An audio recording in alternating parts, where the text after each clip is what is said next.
Bien. Bueno, Santiago, en honor al tiempo, para no demorarnos, y les pedimos mil disculpas de vuelta a todos, eh, les enviamos nuestros saludos desde Buenos Aires, tratando de llevar adelante esta comunidad de práctica para ISCUA en Latinoamérica. Y en esta oportunidad le pedimos a Santiago Nariño, que en este momento se desempeña como especialista en diversidad, equidad e inclusión en el Hospital Albert Einstein de San Pablo, para que pueda compartir con nosotros un camino, digamos, probablemente postergado en nuestra sociedad, que ha sido el de la equidad, que tal vez en estos momentos tenga más visibilidad y probablemente más impacto. Y bueno, Santiago, una persona que está muy motivada en esta corriente de vida, más de que de pensamiento, más de corriente de vida, en la cual todos deberíamos, digamos, llevar al máximo nuestras posibilidades en lograr la inclusión en el sistema de salud. Y bueno, el Albert Einstein es un hospital que está activamente trabajando estas iniciativas, y bueno, Santiago ya casi inaugurado esta posición en el hospital. Y bueno, nos parece muy oportuno que, digamos, que pueda compartir esto con nosotros. Nuevamente, mil disculpas por la demora, y empezamos, Santiago, y bueno, muchas gracias por acompañarnos hoy. Viviana Rodríguez te va a acompañar al final para hacerle las preguntas. Gracias. Hola a todos y todas, espero que estén muy bien. Yo soy Santiago Nariño, soy colombiano de Bogotá, pero vivo acá en Brasil.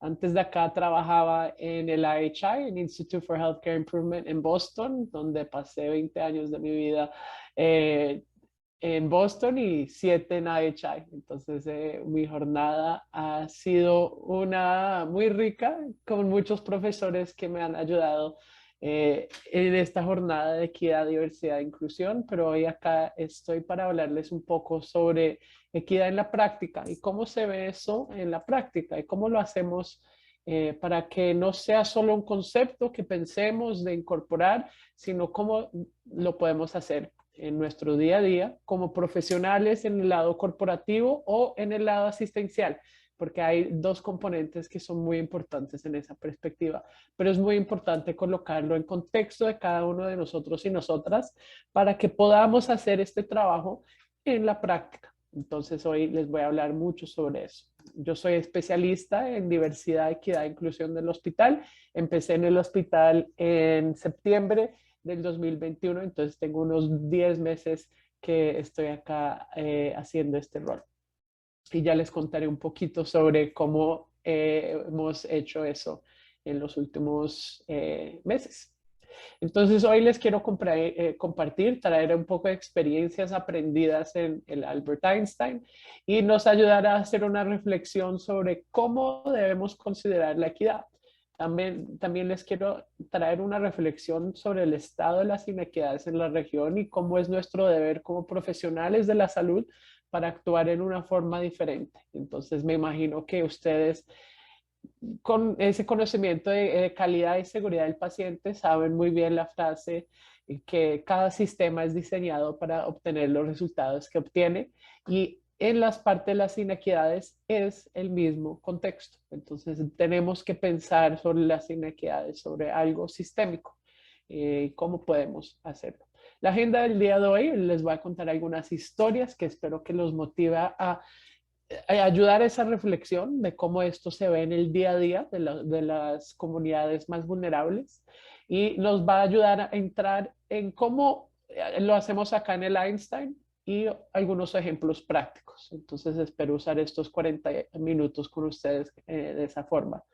Algunas preguntas claves de reflexión para ustedes durante este tiempo es dónde tienen la oportunidad de empezar este trabajo en sus contextos. No tiene que ser un programa institucional, pero puede ser en sus microprocesos como gerentes, como enfermeros, como coordinadores de diferentes áreas. Entonces empiecen a pensar cómo yo, Eugenia Cerres, puedo empezar ese proceso de incorporar en mi día a día. Espero que eso, este tiempo con ustedes les ayude a hacer esa reflexión. ¿Y qué datos e historias existen dentro de su contexto, organización, que les ayude a entender la realidad de las inequidades que existen en su contexto? Esa es una de las preguntas más importantes para empezar. Empezar, ¿cuáles son las historias de las poblaciones más vulnerables sean del lado de los y las trabajadoras de la salud, que es un lado muy importante, que también existe esas inequidades, o sea el lado de los pacientes y las pacientes. Entonces ahí tenemos que empezar a pensar cuáles son los datos y las historias que existen para entender el contexto que vivimos que tal vez hemos estado ignorando. Y eso no es ignorar intencionalmente, sino es ignorar porque el sistema nos pone a correr en formas totalmente diferentes que nos evitan realmente escuchar y tener esa empatía para las personas que más lo necesitan. Entonces acá empiezo con 3 casos. Un primero caso es en una unidad de emergencias acá en São Paulo. Es un caso real. En verdad hay varios casos que han pasado, pero este es un caso que les voy a mencionar sobre una persona con discapacidad 100% auditiva, entonces no pueden obviamente escuchar. Un paciente entró a la UPA, que lo llamamos acá en Brasil, las unidades de atendimiento de emergencias, y ese paciente con deficiencia auditiva o discapacidad auditiva, perdón si mixturo un poco el portugués y el español, ya he vivido bastante y trabajo mucho en portugués, entonces una disculpa en adelantada. Ese paciente entró a la UPA y hizo el registro, hizo todo, se comunicó de una forma, creo que relativamente normal, en términos de dar los papeles, escribir todo. Hizo el registro en la unidad pública en el sur de São Paulo, y se sentó a esperar. Y ese paciente se sentó a esperar 30 minutos. Pasó un poco más de tiempo. 60 minutos. Pasó un poco más de tiempo. Llegó a las 2 horas y media y se preguntó, ¿qué está pasando? No sé qué está pasando. Entonces fue a comunicarse con las personas de la recepción y les dijo, oye, yo tengo una deficiencia o una discapacidad auditiva, no, nadie me ha llamado, nadie ha venido a que empiece el proceso. Lo que había pasado es que las enfermeras y todos los asistentes técnicos y de la recepción habían estado llamando para ese paciente verbalmente. Entonces, esta es una historia de cómo nuestros sistemas de la salud no están adaptados para las necesidades y las personas diversas, sean en este caso una persona con discapacidad auditiva. Ese es un primer caso que nos ayuda a contextualizar lo que las diferentes poblaciones diversas viven. Acá también tenemos otro caso de un hombre trans que entró a la maternidad y empezó a escuchar diferentes preguntas de los funcionarios. ¿Tú eres hombre? ¿Tú eres mujer? ¿Cuándo te hiciste la cirugía? Pero tienes cuerpo de mujer. Entonces empezaron a hacer preguntas inapropiadas y no sabían los trabajadores y las trabajadoras de la salud cómo manejar un caso de un hombre trans. Eso crea una desconfianza inmensa en el sistema para las personas trans. Y después nos preguntamos por qué no confían en los servicios que tenemos. Entonces, ese otro caso para contextualizar un poco la realidad de otra población diversa. Y el otro caso es un caso de un hospital, una maternidad acá, que llegó a un óbito materno porque esa mujer entró en sepsis y tuvo varias complicaciones, pero era una mujer negra de Haití, aquí en Brasil, en Uberlândia, en el estado de Minas Gerais, y terminó en óbito porque los profesionales de la salud no tenían la capacidad de comunicarse bien en el idioma de la mujer sin juzgarla que era más violenta o más no se podían comunicar, entonces empezaron a ver un poco de rencor, cómo se trataba a los profesionales de la salud. Entonces acá tenemos tres casos muy diferentes, pero que todos tienen algo en común. Y esa cosa en común es que nosotros, de los profesionales de la salud, tenemos, creo que, una mentalidad de igualdad, que le damos a todos y todas el mismo cuidado, pero la realidad es que hay un mito muy grande de igualdad, que tenemos que en verdad estar pensando en la equidad y cómo adaptamos los servicios de la salud para las diferentes poblaciones diversas que existen en nuestros contextos de América Latina. Y tenemos que considerar cada uno de esos contextos para entender, para capacitar, para adaptar los servicios. Y eso solo en el lado de pacientes. Entonces, en estos tres casos nos ayudan a entender un poco las historias que escuchamos y contamos sobre las poblaciones negras, indígenas, LGBTQI+, pobres, y su impacto en la forma en que tratamos estas poblaciones. Entonces, acá tenemos que entender que todo lo que nos han dicho de nuestra historia de América Latina es una aproximación a la población blanca, sea en la República Dominicana cuando los presidentes trataron de blanquear a la población, o eso también pasó en Brasil con la migración europea, que fue un acto intencional para blanquear a la población.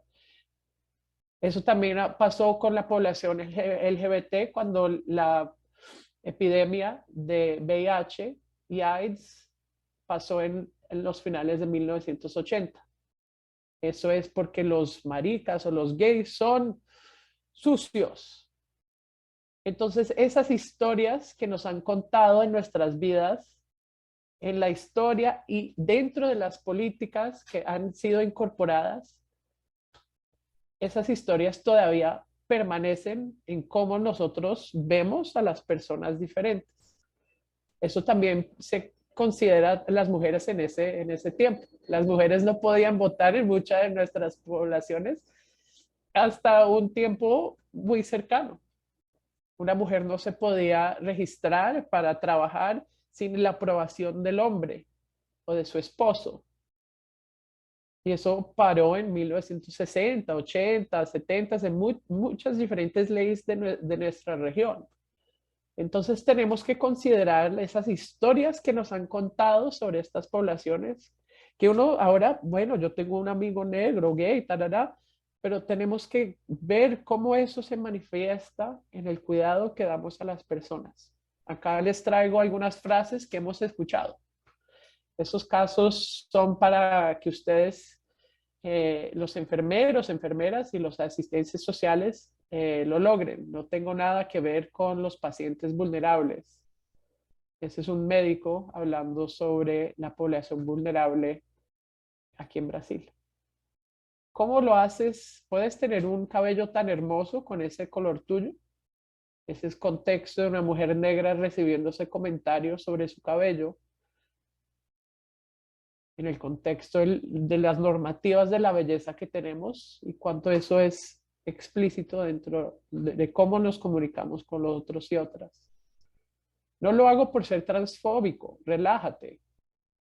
Varios comentarios. Pero siempre hemos aprendido que las mujeres negras no sientan tanto dolor. Eso fue comentarios de uno de los médicos más importantes obstetras de Brasil, que hizo eso en una reunión. Después hablamos con esas personas y creamos esa capacitación. Eres bastante masculino, eres realmente una mujer.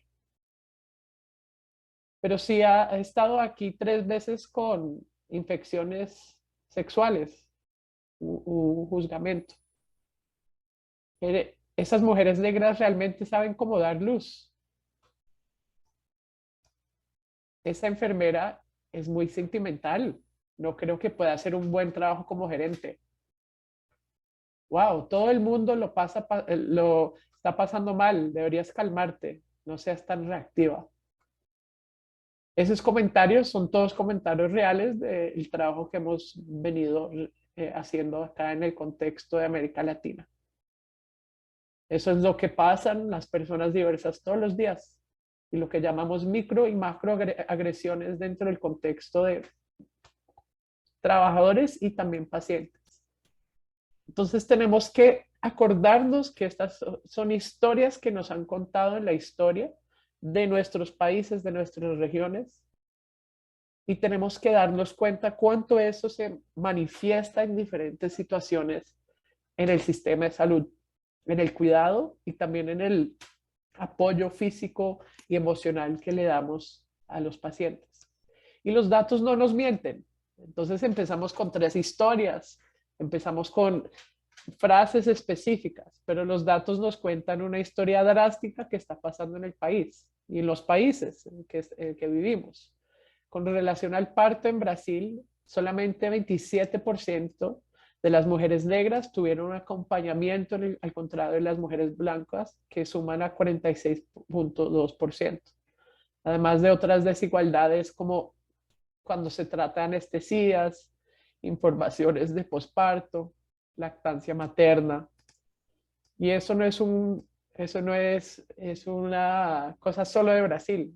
También lo vemos en Colombia con las mujeres indígenas, con las mujeres afro de la costa pacífica y la costa atlántica. Y las mujeres afro que viven en Cali, Medellín, Bogotá. Eso tiene un nivel de un contexto social que tenemos que entender, obviamente. Pero acá vemos las brechas en mortalidad infantil en Argentina, otro ejemplo que nos empieza a ayudar a entender la diferencia eh, de mortalidad infantil en las regiones y cómo las inequidades se manifiestan. Acá vemos el COVID y la edad media de morir en las diferentes regiones de São Paulo. Jardín Paulista y Moema tienen una edad media de morir de 80 años, comparado con la periferia de Ciudad Tiradentes y Grajaú de 58. Entonces estos datos nos demuestran cuánto esas historias se manifiestan, no solo en historias, sino también en experiencias y desigualdades, inequidades que existen en la salud, pero también mucho más alto que eso son cuestiones sociales, históricas, económicas, demográficas, geográficas y culturales que tienen un origen social y histórico. Entonces, por eso que empecé este tiempo con ustedes, hablándoles sobre las historias que contamos sobre esas personas, porque esas historias tienen una conexión histórica y social que tenemos que considerar para poder hacer las cosas diferentes. Cuando hablamos de un sistema perfectamente diseñado para obtener los resultados que obtiene, tenemos que considerar y no olvidar las políticas intencionales que dejaron y excluyeron muchas de esas poblaciones que nosotros ahora vemos cosas diferentes, resultados e inequidades en la salud, educación, el sistema policial, etcétera. Entonces, estas inequidades son generadas y mantenidas por condiciones sociales injustas y son evitables. Y por eso es que tenemos que trabajar con una perspectiva diferente. Acá les traigo un poco para entender ese sistema. Entonces, una mentalidad sistémica es muy importante. Entonces, cuando hablamos sobre la parte sistémica de la opresión, de las inequidades que vemos, es algo estructural e institucional. Acá en Brasil, el último año que hubo una ley para excluir a la población negra de la educación, fue en el año 1964. Y después nos dicen, ¿por qué que la población negra todavía es tan pobre? Porque hay leyes y estructuras que han mantenido esas poblaciones donde están y cómo están. Entonces, ¿hemos avanzado mucho? Claro que hemos. Toda la región ha avanzado. Pero tenemos que ser más intencionales de incorporar estas perspectivas para entender cómo eso afecta el tratamiento que damos para los pacientes diversos de nuestras poblaciones, de nuestros países. Hay dimensiones interpersonales que normalmente cuando pensamos en racismo, sexismo, cualquier cosa de esas, pensamos, ¿no? Ese es un hombre racista, esto hará. Pero tenemos que pensar más allá. ¿Qué creó ese sistema para poder entender cómo abordarlo? Y obviamente hay cuestiones individuales, convicciones de una persona y acciones o presión, que sea consciente o inconsciente. Eso también se manifiesta en personas diversas. Entonces, cuando hablamos de la falta de confianza en el sistema de la población LGBT, el sistema de salud, eso puede ser algo inconsciente, de homofobia internalizada, que no deja que accesen el sistema tan adecuadamente como una como otra persona. También puede ser externalizado o internalizado, como lo mencioné. Puede ser una persona racista o puede ser una persona de esas identidades también con esas cuestiones internalizadas, que crea mucho las dinámicas que vemos acá hoy. Entonces, esto es un camino de desconstrucción y autoconocimiento.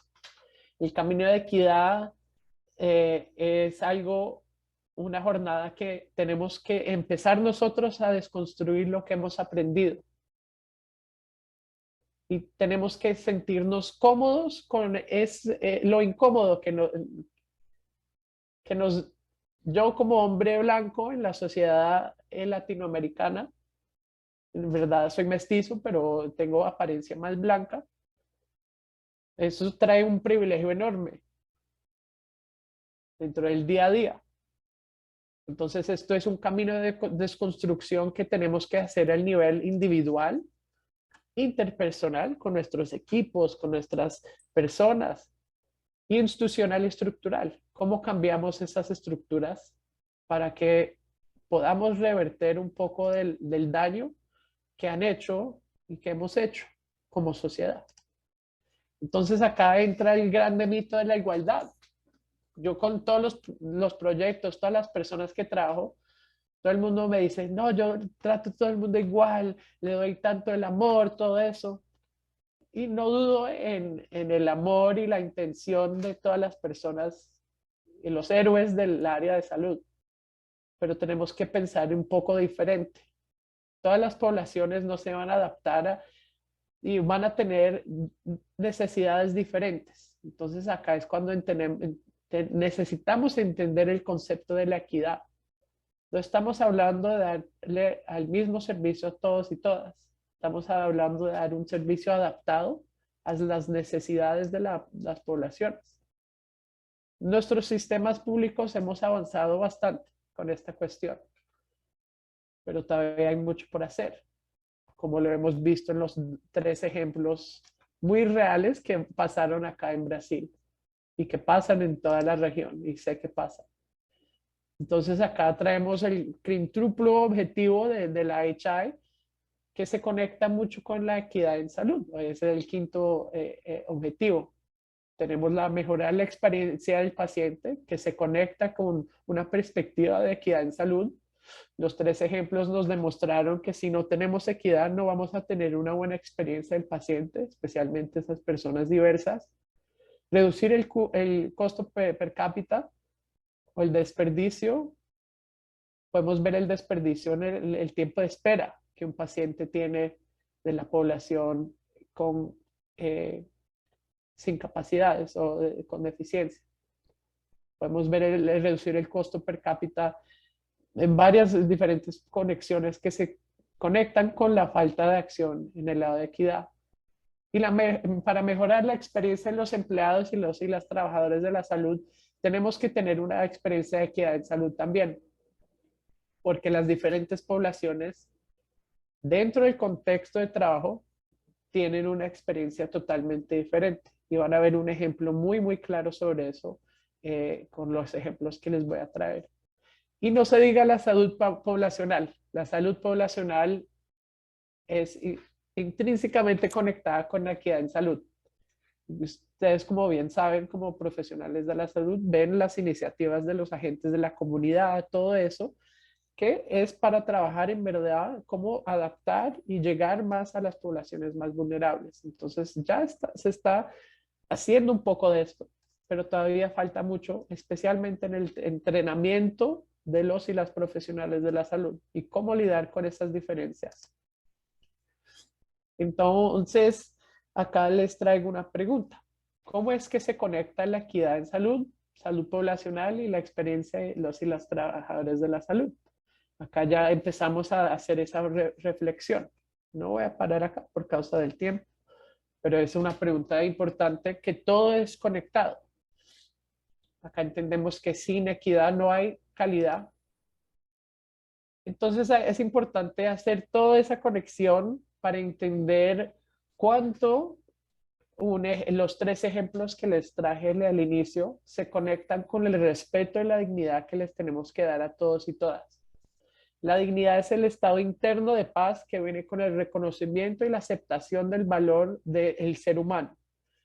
La profesora Donna Hicks de Harvard nos dice eso. Y cuando hablamos de dignidad es muy importante entender la ciencia detrás de eso. Cuando nuestra dignidad es violada, sea por discriminación por ser mujer, discriminación por raza, eso tiene el mismo efecto en nuestro cerebro que cuando entramos en un accidente físico, cuando nos quebramos un hueso, cuando estamos en un accidente de un carro. El cerebro incorpora ese daño, esas conexiones, básicamente en el mismo lugar. Entonces, cuando hablamos de dignidad, tenemos que entender, y cuando hablamos de discriminación, tenemos que entender muy claramente que los dos están afectando a las personas en la misma manera.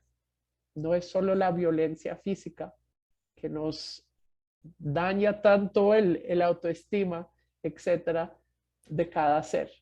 Por eso es que la dignidad, aceptar y reconocer las personas con su valor intrínseco, sin la diferencia, es tan importante. Entonces eso es muy, pero muy importante para entender por qué la equidad y trabajar estas cuestiones es tan fundamental dentro de nuestro trabajo como profesionales de la salud. Y acá tenemos dos palabras, el respeto y la dignidad. El respeto es mostrar la admiración por alguien, por sus habilidades, cualidades o logros. El respeto se gana, perdón, está en blanco acá. Y la dignidad es todas las personas tienen el derecho a ser reconocidas por su humanidad inherente y tratadas éticamente. La dignidad es un hecho. Entonces, muchas veces hablamos, ay, qué falta de respeto. Pero en las definiciones nos dice que el respeto se gana. Ay, es un jefe que es un duro, ha hecho un buen trabajo, tengo mucho respeto por él. Pero la dignidad humana, nosotros no la damos para nadie. Eso está en todos los individuos. Entonces tenemos que pensar mucho en eso. ¿Cómo es que respetamos la dignidad de todos y todas en nuestros servicios? Entonces nuestra jornada acá en el programa, acá les contextualicé un poco la realidad de la equidad en la región. Obviamente hay muchos estudios de las desigualdades, todo eso que existe, como la región más desigual del mundo, pero la jornada, ¿cómo empezamos y cómo se hace ese trabajo? El programa de Albert Einstein empezó el 10 de diciembre del 2019 y en la fecha de la Declaración Universal de los Derechos Humanos, pero esto se conecta muy fuertemente con los conceptos judaicos, somos una organización judaica, y la historia de la institución. Varios médicos judaicos se incorporaron en Brasil para crear esta institución para ayudar a la gente y para salirse de la discriminación, para poder apoyarse a su comunidad. Entonces, esto se conecta muy bien con la misión y los visiones, la visión y los valores de la organización. Y empezamos esas conversaciones, fue una lucha interna para conseguir todo el apoyo para empezar, pero empezamos en el 2019 antes de la pandemia. Ahí, ¿cómo lo hicimos? Creamos un comité de diversidad e inclusión donde incorporamos diferentes líderes de la organización con diferentes experiencias vividas y empezamos a crear la definición de los papeles, la construcción de la estrategia, los grupos de los líderes de afinidad y cómo íbamos a acompañar esos grupos. Entonces, ¿cómo es nuestra estructura? Tenemos 5 grupos de afinidad, donde tenemos el grupo de la población LGBT, equidad de género, generaciones, personas con discapacidad, con deficiencia, y etnias y antirracismo. Acá tenemos 2 a 3 líderes por cada grupo y esos líderes trabajan para mejorar las diferentes políticas internas de la organización. Entonces, por eso es que les dije que este trabajo es un trabajo que es en el lado de corporativo, es muy importante, pero también en el lado de salud. Y van a ver un poco el ejemplo de por qué es tan importante hacer los dos al mismo tiempo. En los últimos 2 años, antes de que yo entré, obviamente fueron años de pandemia, pero conseguimos hacer varias cosas. Un ejemplo de los trabajos de uno de los grupos es aumentar el número de días de paternidad para hombres de la organización de 5 días a 30 días. Entonces es un ejemplo de cómo pensamos en la equidad interna para los y los trabajadores de la salud, para que los hombres tengan también un espacio más íntimo con sus bebés después de que nacen. Entonces, eso fue una de las políticas que hemos podido cambiar. Cada grupo ha trabajado en diferentes cosas y ha abierto una emoción de las personas de en verdad poder trabajar esto internamente. Algunas veces, algunas cosas son difíciles, algunas cosas son más complejas que otras, pero hemos podido trabajar bastante en ese lado. En el 2021, a finales de 2021, empezamos a crear una nueva estrategia de cómo hacer este trabajo. Acá pueden ver un poco los objetivos institucionales. Tenemos objetivos que se conectan directamente con el bono y el salario de las personas. Y uno de esos es la contratación de personas con discapacidad. En Brasil hay una ley que dice que todas las organizaciones deben tener por lo menos 5% de personas con discapacidad trabajando en la organización. Einstein no ha llegado a ese 5%, pero desde el inicio del programa hemos podido subir 24 puntos. ¿Y cómo lo hemos hecho? Es una contratación intencional de personas con deficiencia. Entonces, ¿cómo entrenamos a los gerentes, entrenamos a las áreas para que puedan recibir esos profesionales? Y cómo la área de captación y atracción puede hacer esa intencionalidad de buscar profesionales capacitados que puedan hacer los diferentes roles dentro de la organización. Esta es una meta, como les dije, que está conectada directamente al bono de todos los líderes y todas las personas. Y eso es fundamental para hacer este trabajo. También tenemos el objetivo institucional de aumentar el número de profesionales negros en puestos de nivel superior. Esto es una meta donde empezamos a ver y entender nuestro sistema interno. Las personas negras representan el 37% de todos los empleados de Einstein y el 76% ocupa puestos que no requieren educación superior. Eso no hace sentido, porque Brasil es un país que 50%, 54% de la población se considera población negra. Entonces eso ya nos está llamando la atención que existe una inequidad y es hasta más grande con los profesionales negros en puestos de nivel superior. En la categoría de liderazgo ocupan el 14% de los puestos. Entonces, cuando empezamos a mirar nuestro sistema y mirar lo que pasa internamente, ahí es donde empezamos a darnos cuenta, wow, inequidades existen en nuestro mismo sistema donde tenemos toda la autonomía de hacer las cosas diferentes.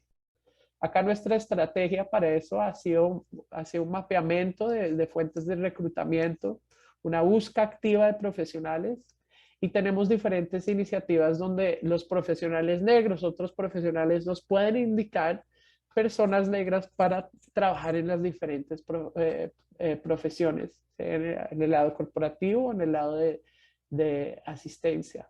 Entonces, este es un objetivo muy claro de cómo queremos hacer esto. un ejemplo muy claro de lo que está pasando. Este es el ejemplo de las inequidades raciales que existen en la carrera de enfermera.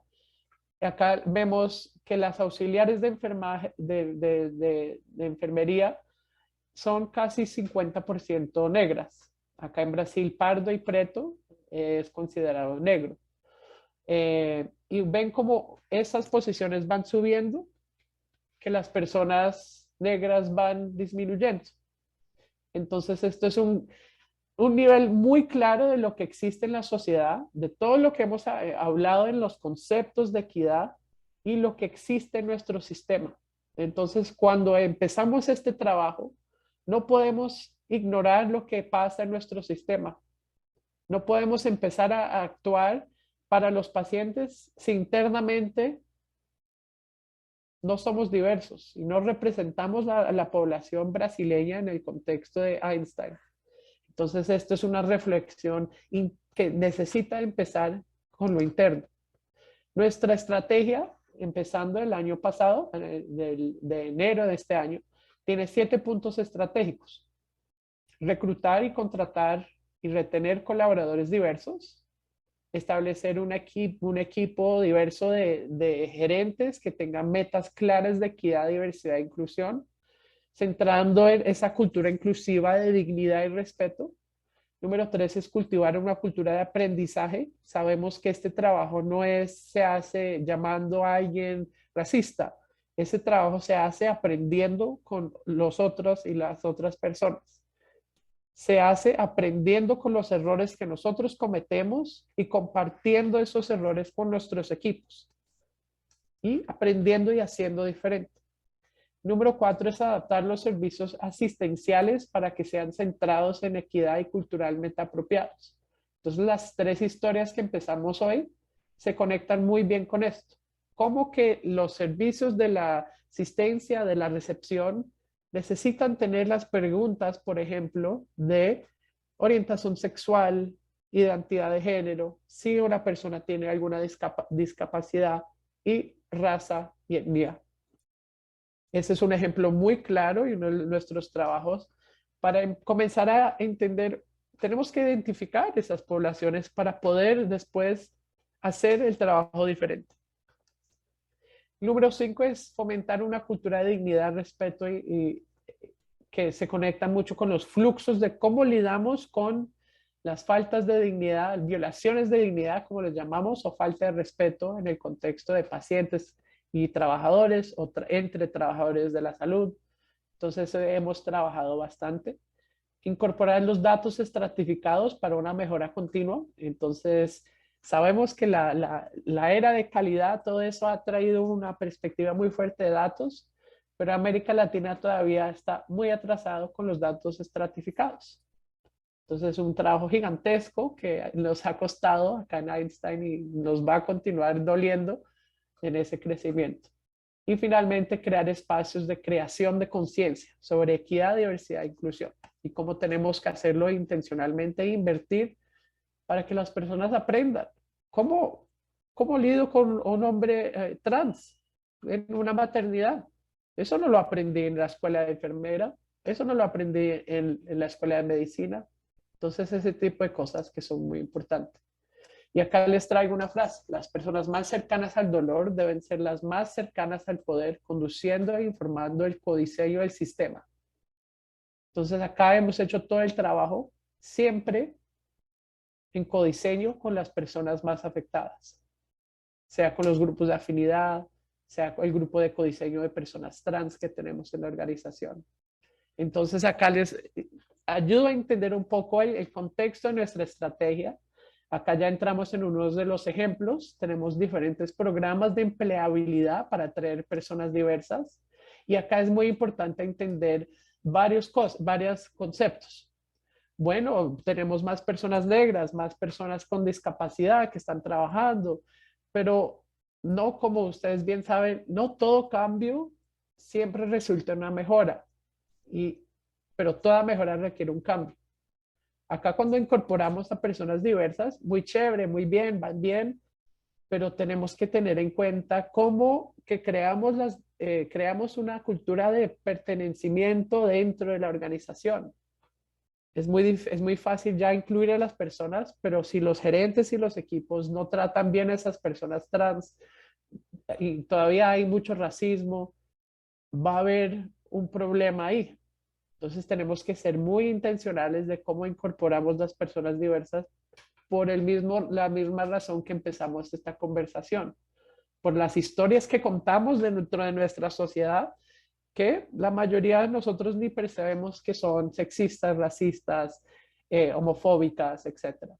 Entonces acá trabajamos con 4 dimensiones de pertenecimiento: la comprensión, entiendo lo que es esperado de mí; el control y la autonomía, entiendo cómo lograr resultados; el valor, me siento valorado en el trabajo; y confianza, cómo crear confianza con estas poblaciones. Acá les traigo nuestros pilotos. Tenemos 8 personas empleadas, 8 mujeres en situación de vulnerabilidad. Tenemos 7 personas en situación de refugio, que fueron nuestros pilotos el año pasado, y 10 personas trans, que eso fue todos los pilotos del año pasado. Ahora estamos avanzando mucho con estas diferentes iniciativas. Tenemos una iniciativa de generaciones, que fueron los padres y hijos de los y las trabajadoras de la salud de la organización, y hicimos un curso de empleabilidad con casi 90 personas, y de esas 90 personas hemos podido contratar a 28. Entonces estamos avanzando en ese número. Ahora tenemos una próxima ola donde estamos trabajando con inmigrantes y refugiados. Vamos a contratar unas 20 personas, sé que dice 18, pero también tenemos otros diferentes programas que trabajan para capacitar a las diferentes personas. Entonces tenemos una de TOTI Diversidad para entrenar a migrantes y refugiados en el área de datos o de Big Data. Trabajamos con partners en la comunidad para conseguir esa capacitación. Y ahora estamos empezando una solo para personas trans, con 30 personas trans, con niños y niñas de la comunidad de Paraisópolis, que es una favela acá en el sur de São Paulo. Entonces tenemos varios programas de empleabilidad para realmente estar creando ese impacto de las comunidades donde Einstein vive, especialmente en el sur de São Paulo, que es una comunidad bastante vulnerable. Entonces, hay en el lado de contratación, del lado corporativo, hay los programas de empleabilidad que se conectan con esa primera meta, ese punto estratégico de contratar y retener profesionales diversos. Pero se tiene que investir. Einstein como organización tiene mucho poder. Tenemos que dar un poco de ese poder, de ese privilegio, para poder que otros y otras comunidades puedan avanzar. Entonces, ese es el punto de los programas de empleabilidad. Y la equidad en salud, ¿cómo se hace? ¿Cómo la hacemos? Ese es nuestro punto de adaptación de los servicios de la salud. Acá les traigo un poco el Instituto de Hospitales Americano, tiene un framework muy, muy bueno que nos da 6 puntos para atingir equidad en salud. Muchos de estos puntos ustedes van a poder identificarlos en nuestra estrategia y cómo hacemos el trabajo. Atención al paciente culturalmente apropiada, que ya hablamos mucho de eso. Recopilación y uso de datos para impulsar la acción, que también hemos hablado mucho de eso. Colaboración y codiseño comunitaria para soluciones, que es el punto central de cómo hacemos el trabajo. Políticas de las organizaciones que sean equitativas, inclusivas, todo el trabajo de empleabilidad, etcétera, es eso. Representación diversa de liderazgo y gobernanza, y responsabilidad sistémica y compartida. Entonces, esos 6 puntos nos ayudan a entender cómo hacer este trabajo y lo cuánto es importante. Entonces, acá, cuando volvemos a los conceptos de equidad, estamos trabajando el lado institucional, individual, interpersonal. Entonces, estamos teniendo una mirada sistémica total. En equidad en salud, ¿cómo tenemos un piloto en la maternidad de Einstein, en la pediatría, y a UPA Campo Limpo, que es la unidad de urgencias, y tuvimos una formación de equidad en salud y antirracismo para esos líderes de esas unidades, y desde ahí empezamos a trabajar, a crear una estructura que ayuda a apoyar el trabajo. Entonces acá no es el trabajo del programa de diversidad para hacer este tipo de trabajo, es la responsabilidad de todos y todas las áreas ver las inequidades que existen dentro de su contexto y empezar a trabajar con eso. ¿Y cómo hemos empezado a hacer eso? Cada una de esas unidades tiene un equipo de equidad que ha pasado estos últimos meses entendiendo lo que pasa, las historias, los datos y todo eso para empezar a contar la historia de inequidad que existe en la unidad. Cada unidad tiene una cultura diferente y eso es muy importante empezar a entender. Y los datos ha sido una dificultad. También estratificar los datos, pero esa estructura es lo que nos va a ayudar a crear algo sustentable para el resto de cuando yo salgo, cuando otras personas salgan. El número 2 es adaptar los servicios de la salud cultural para que sean culturalmente apropiados. La UPA Campo Limpo, por ejemplo, se está enfocando en pacientes y trabajadores de la salud que tienen una deficiencia, una discapacidad, y los pacientes y colaboradores que son de la población LGBT.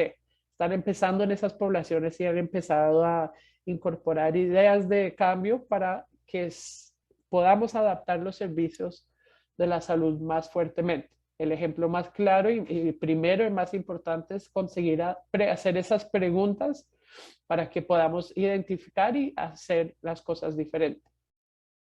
El número 3 es usar datos estratificados, como lo mencioné. Entonces, eso ha sido un desafío donde las áreas normalmente no tienen la autonomía para estratificar esos datos. Entonces, hemos tenido que trabajar con todo el sistema, etcétera, pero hemos podido estratificar algunos de esos datos. Ahí también crear asociaciones de codiseño con empleados, pacientes y comunidad, siempre con esa mentalidad de cómo vamos a diseñar algo diferente a esos desafíos. Con la maternidad estamos empezando a trabajar cómo es el respeto para las mujeres negras en el contexto de Brasil. Entonces, trabajar con esas mamás y esas familias, ¿qué significa respeto para usted? ¿Cómo ha sido el tratamiento? ¿Cómo ha sido el proceso de acoger a esas mujeres? Y desde ese punto ya podemos identificar las diferentes experiencias, buenas o malas, y después trabajar encima de eso. Entonces, este trabajo de equidad es un trabajo de hormiguita, porque tenemos que empezar con esa creación de conciencia en los líderes, crear algo sostenible y después trabajar encima de eso para codiseñar, para adaptar y hacer servicios de la salud culturalmente apropiados para las poblaciones diversas. Entonces acá, como pueden ver, es un trabajo muy bonito que hemos solo ahora empezado. Acá les puedo mostrar un poco los resultados de los datos estratificados. Entonces, los datos estratificados de los y las trabajadores de la salud y cómo las inequidades empiezan a manifestarse. Acá hemos preguntado a la unidad UPA Campo Limpo, soy reconocido por el resultado de desempeño de mis actividades, metas y objetivos, y los objetivos profesionales que tengo para mí están cumpliendo sin dificultad. Acá podemos ver que las personas blancas comparado con las personas negras, pretas, tienen una desigualdad, una equidad más de 13%. Entre mujeres y hombres hay una inequidad de 6%. Hay en la desigualdad de raza, en actividades son claras y sus objetivos, hay una inequidad entre blancos y negros de 12%. Y existe una inequidad entre mujeres y hombres del 5%. Entonces acá empezamos a ver, esta es una encuesta de pertenecimiento y cultura inclusiva que Harvard usa, la hemos adaptado para el sistema de salud, para las unidades, y hemos empezado a ver claramente las inequidades que existen internamente entre los profesionales de la salud. Estas son solo 2 preguntas de las 10 que hay, que empezamos a realmente ver cómo se manifiestan las inequidades. Entonces, este trabajo es muy, muy interesante porque ya podemos ahora, ¿verdad?, identificar y colocar los datos. Mira, hay una inequidad de 10%, diferencia de 10% en las personas que dicen que pueden expresar su opinión libremente sin ser juzgados. De personas pretas, que son las personas más negras del contexto de Brasil, las personas blancas es una inequidad de 10%. Entre hombres y mujeres una inequidad de 14%. Entonces acá empezamos a ver la realidad de lo que está pasando. Y entonces por eso que este trabajo lo empezamos en enero y hasta ahora estamos empezando el codiseño, porque necesitamos esos meses para entender qué está pasando en mi contexto, cuáles son las historias, los datos, que podemos empezar a entender para contar lo que está pasando. Entonces acá pueden ver que cada unidad ha escogido pacientes vulnerables para pacientes o colaboradores vulnerables para empezar este trabajo. La UPA ha escogido personas más viejas del lado de pacientes, como les había contado, pacientes y colaboradores con deficiencia o con capacidad y pacientes y colaboradores LGBT. Y las otras unidades también han escogido algo parecido. Entonces ahí empiezan a codiseñar y traer toda la información de cómo adaptar los servicios de la salud y mejorar la situación para los y las trabajadores de la salud con esa perspectiva. Entonces el trabajo solo ha empezado. Acá pueden ver un poco cómo hemos trabajado un poco el codiseño con los equipos. Acá estamos trabajando un ejercicio de generando ideas de cómo enfrentar el capacitismo o la discriminación con personas de deficiencia. Acá estamos pensando un poco cómo abordar y adaptar los servicios de la salud para familias LGBT. Entonces es un trabajo que se requiere de mucho codiseño con personas con experiencia vivida. Todas de estas personas han tenido experiencia de incorporar pacientes y familias de las poblaciones que ellos y ellas están trabajando. La pediatría empezó a llamar a los padres de familia que tuvieron bebé en la unidad, que son parejas gay o lésbicas o lesbianas. Hey, todo bien, estamos haciendo un proyecto para mejorar la experiencia para padres de familia y familias LGBT. Nos encantaría escuchar su opinión. Entonces es un trabajo que tenemos que tener esa intencionalidad de escuchar y centrar las voces de las personas que han vivido por este sistema. Entonces, un poco del contexto de cómo se hace ese trabajo. La maternidad de Uberlandia, que les conté la primera historia, que tuvo un óbito materno, desde ese caso empezó a trabajar. Crearon un equipo de equidad, incorporaron una representante de la comunidad negra y comunidad haitiana y empezaron a traducir todo el material y tener traductores para poder acoger y adaptar los servicios de la salud para esa población. Entonces es un ejemplo directamente conectado de cómo hacemos la equidad pasar en nuestros sistemas. Un ejemplo acá en Uberlândia, en Minas Gerais, en Brasil. Entonces cuando hablamos un poco, ya casi estoy finalizando, hablamos un poco de la calidad de mejora, tenemos que tener estas pausas de equidad. Tenemos que parar y pensar. Como hemos hablado, todo está muy normalizado en la sociedad y lo ignoramos las diferentes cuestiones. Entonces el modelo de mejora nos tiene tres preguntas importantes. ¿Qué estamos tratando de hacer en nuestro objetivo? ¿Cómo sabemos si un cambio es una mejora? ¿Y cómo vamos a medir esos resultados de la mejora? Las pausas de equidad nos ayudan a parar entre esos, el modelo de mejora para pensar. Entonces, la primera pregunta, ¿qué estamos tratando de hacer? Pensar quiénes son las personas más vulnerables dentro de nuestro sistema que están siendo consideradas en nuestro objetivo.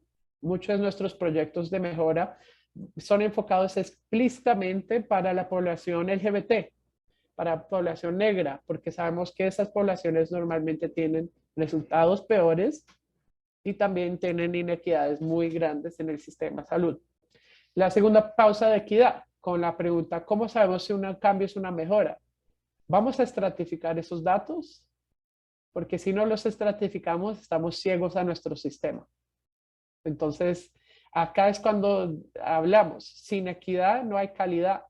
Hay muchas historias de Estados Unidos, de diferentes organizaciones que han trabajado para reducir varias cosas y lo han hecho.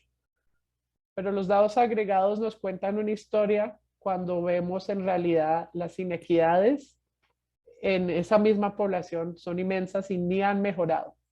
Y eso ha pasado en Brasil. La reducción de muerte materna se redujo muchísimo en los últimos 20 años, ahora está subiendo un poco, como hemos visto en los otros países, pero no se redujo para la población negra.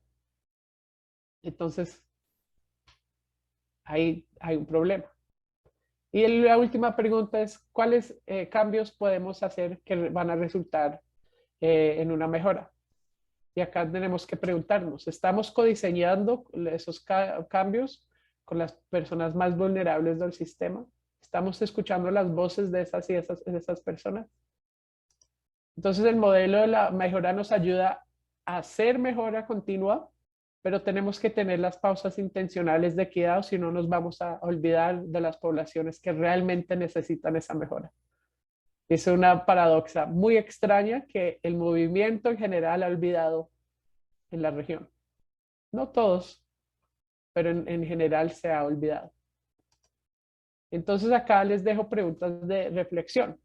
¿Dónde tienen la oportunidad de empezar este trabajo en sus contextos? ¿Y qué datos, historias existen dentro de su organización que les ayuden a entender la realidad de las inequidades que existen en su contexto? Y acuérdense, si no empiezan internamente, es muy probable que cuando empiecen el trabajo externamente no lo van a poder conseguir, porque no entienden en realidad la existencia de la experiencia vivida de las personas. Entonces siempre se debe hacer codiseñando mano a mano con las personas con esa experiencia vivida. Acá termino mi presentación, hay un montón de comentarios y yo tengo un poquito de tiempo para responder preguntas. No sé, Ezequiel, Inés. Hola Santiago, ¿cómo estás? Viviana Rodríguez habla. Hola, Viviana. Me encantó la presentación. No pude estar en los primeros minutos, pero estuve desde la mitad para adelante y me encantó. Veo muchos comentarios sobre el asombro de la gente y el agradecimiento por estar tratando este tema, ¿no? Que muchas veces, como vos decías, se naturaliza tanto dentro de nuestras sociedades.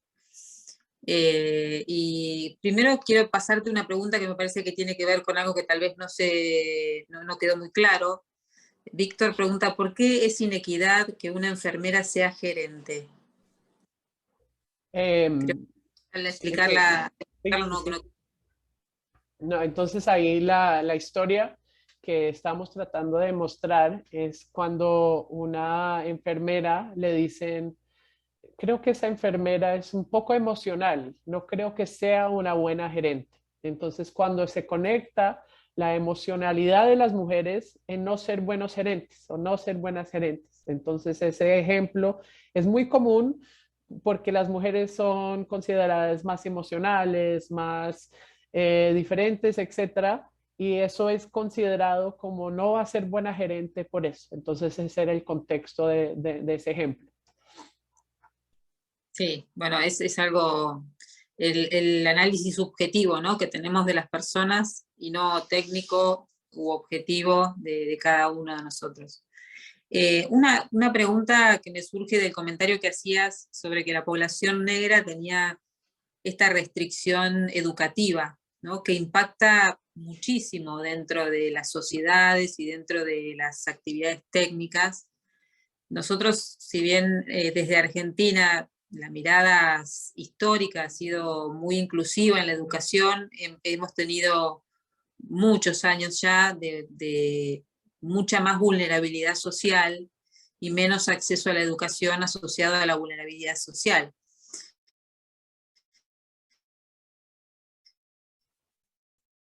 Viviana, Y parece me escuchar. pregunto me pregunto cómo se hace cuando la dificultad educativa impacta tanto en la capacidad técnica de ciertas personas, no solamente desde lo racial, sino también desde los grupos más.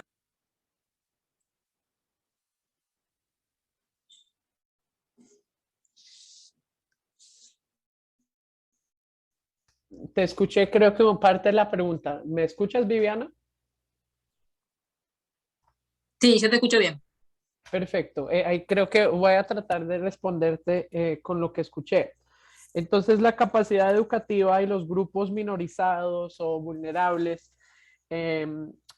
hay varios ejemplos. Entonces, por ejemplo, en Brasil El último ejemplo de algo estructural e institucional fue una ley que le daba, eh, cupos de las universidades para la población que eran dueños de tierra y en 1965. Entonces, cuando pensamos en las cuotas aquí en Brasil o en Estados Unidos para las poblaciones diversas, y hay mucha polémica contra esas cotas, porque ahí las personas dicen, ay, pero esas personas no tuvieron, la meritocracia existe, las personas pueden avanzar en la sociedad, pero cuando pensamos muy claramente de dónde esas cuotas empezaron en ese tiempo para personas blancas. ¿Quién eran los dueños de tierra en 1965? ¿Y quién son la mayoría de esas personas? Son personas blancas, muchos de ellos migrantes en el sur de Brasil. Entonces, cuando fue implementadas las cuotas raciales, que fueron inspiradas por las cuotas raciales en Estados Unidos, acá en Brasil, hay un contexto de que, bueno, un porcentaje de toda la población que entra en las universidades tienen que ser negros, indígenas, población vulnerable, población más pobre. Entonces, cuando me dices que sí, hay obvio que la capacidad educativa puede ser hasta más baja en algunos contextos, pero es en el contexto social donde esto fue creado. Entonces, tenemos que considerar. Entonces, lo que te diría ahí es que las cotas raciales o las cotas para poblaciones vulnerables son una buena opción de discriminación positiva para aumentar el porcentaje de profesionales de capacitados en las poblaciones diversas. Y en Brasil, en Estados Unidos, hemos visto un número altísimo, más alto de profesionales negros en los últimos 10 años, después de ya casi 10 años de cotas raciales acá en Brasil. Entonces, eso nos demuestra que las personas tienen la capacidad de avanzar, pero solo necesitan la oportunidad de tal vez pensarlo un poco diferente. Y yo te traigo esa experiencia de Brasil, pero también te traigo la experiencia mía en Estados Unidos como latino, que también fue incorporado como cuota latina, donde mis exámenes no eran tan altos, pero el resto era excelente. Entonces me dejaron entrar a la universidad y eso me abrió mucho las oportunidades. Entonces, hay un cuidado que tenemos que tener ahí de entender que la discriminación positiva es una buena forma de empezar a crear esa capacidad técnica de que hablas, y tenemos que tener esa intencionalidad en la política pública que nos dé eso, pero es como hemos hablado, es algo muy complejo, es un sistema muy complejo que tiene varios diferentes elementos. Entonces, te respondo de esa forma sabiendo que hay unas 4 o 5 formas de responderte también que te pueden ayudar a entender ese contexto, porque en verdad es complejo.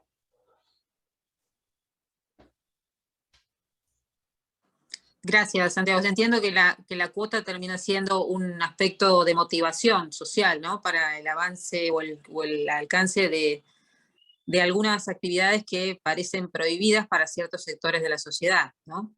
Así es. Y un ejemplo interno de Einstein es que muchas de las poblaciones negras, por ejemplo, nos dicen cuando van a ser contratados, wow, nunca pensé que Einstein Claro. contrataba personas negras.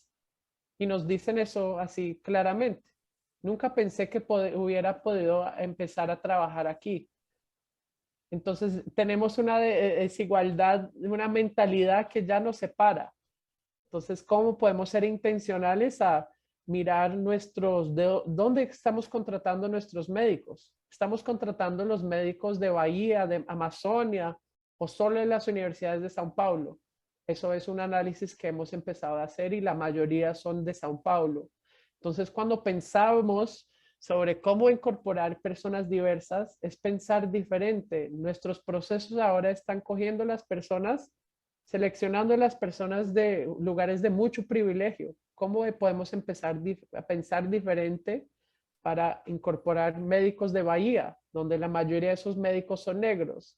Los médicos de Amazonia, donde tiene una mixtura de indígena y negra, y de de todas las razas. Entonces, esa intencionalidad de ir a buscar los profesionales capacitados, que los hay, pero se necesita un poco más de intencionalidad. O si no, si nos quedamos con lo cómodo, como el sistema es, vamos a continuar contratando todos los profesionales de USPI de São Paulo, que la mayoría son blancos. Entonces, otro ejemplo de cómo podemos pensar diferente. Perfecto. Gracias. Acá hay una pregunta que creo que con esto cerramos, Santiago, que la hace Natalia, que dice, en los ejemplos que están teniendo en el hospital, ¿cuáles son las acciones específicas para población con discapacidad, considerando las distintas discapacidades, ¿no? Sí, entonces hay varias acciones. Hay un entrenamiento básico de libras para los profesionales para que puedan comunicarse por lo menos en lo básico en libras. La acción más importante de eso es conseguir hacer la pregunta sobre incapacidad, qué incapacidad usted tiene, para después poder en verdad realmente adaptar los servicios. Entonces, vivimos en un sistema donde todos tienen miedo de hacer la pregunta de cuál identidad, cuál discapacidad tiene, o cuál es su raza, o cuál es su orientación sexual. Pero todos esos elementos de la individualidad de la persona nos ayudan a adaptar a los servicios. Entonces, esos son dos ejemplos básicos.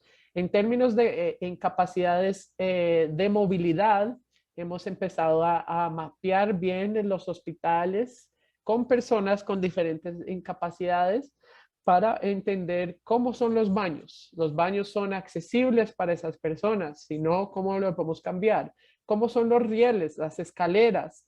Entonces, todo eso es un trabajo muy, pero muy también robusto, porque hay varias cosas que tenemos que considerar, pero muchas de esas acciones individuales ya están en la literatura, especialmente para la población de personas con discapacidad y también la población LGBT. Las adaptaciones específicas ya están en la literatura. No tenemos que reinventar la rueda. Podemos empezar a trabajar con esas personas con experiencia vivida, pero también traer la experiencia de hospitales como Fenway Health en Estados Unidos, como varios hospitales y unidades alrededor del mundo que han hecho ese trabajo bien. Bueno, muchas gracias, Santiago. Varios comentarios sobre todo el tema de la educación, de la inclusión. Gracias por tu tiempo, gracias por el apoyo siempre a todas estas actividades. Bueno, nuevamente gracias a ISCUA por facilitar el espacio, gracias a todos los que están, todos y todas las que están escuchando, y nos veremos el mes que viene. Gracias, Santiago, un placer. Gracias a ustedes, ha sido un placer estar con ustedes y les dejo mi email si tienen alguna otra pregunta. Estoy aquí para apoyarlos y apoyarlas en lo que necesiten.